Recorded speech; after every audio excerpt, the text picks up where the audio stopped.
Yeah, I mean, I would go back a little further to the Garden of Gethsemane, where Jesus, it says, sweated blood. And I read that when I was a skeptic and thought, that just shows this is just fantasy land. This is just a literary device to suggest that he was under stress or something.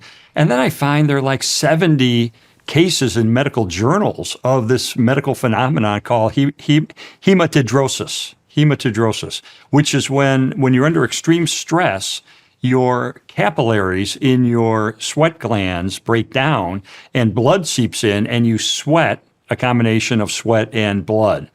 And so there's actually a medical support for that description of Jesus sweating blood. But the other thing that happens with that medical phenomenon is that it makes your skin ever more sensitive.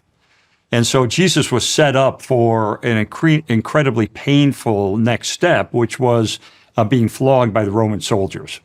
Now, there's only like a sentence or so in the Bible that says he was flogged, but that was a incredibly brutal experience, that he was stripped, that he was tied to a post, that he was beaten with a whip that had jagged bits of sheep bone embedded in it and balls of lead. The balls of lead would break open the back. The jagged sheep bone would cut the flesh. There's a eyewitness to a Roman flogging who described it this way. He said, the sufferer's veins were laid bare, and the very muscles and tendons and bowels of the victim were laid open to exposure. So this was a horrific beating. Yeah, torture. It was a horrific beating that he endured. And it put him in what's called hypovolemic shock, which is shock from a great loss of blood. And you can see evidence of that in the fact he couldn't carry the crossbeam of the cross very far. And also he had great thirst and so forth. So here he is already in critical condition before he's even crucified. And then nails are driven through his wrists, not through the hand, because it would just tear, but driven through his wrists and through his feet. He's hoisted on the cross. And what happens when you're in that position is that it puts incredible stresses on your chest muscles. So you can't breathe. And so you're hanging on that cross. You're having trouble breathing. You can take air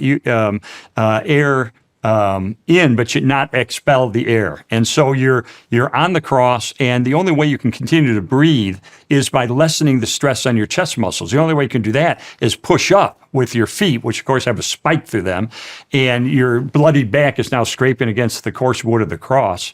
And you let up, and you can exhale, and then you inhale again, and then you settle down, and then you just keep going through that motion time and time again until you can't do it anymore. And your acidic qualities are building up in your blood. Your heart rate is now getting irregular.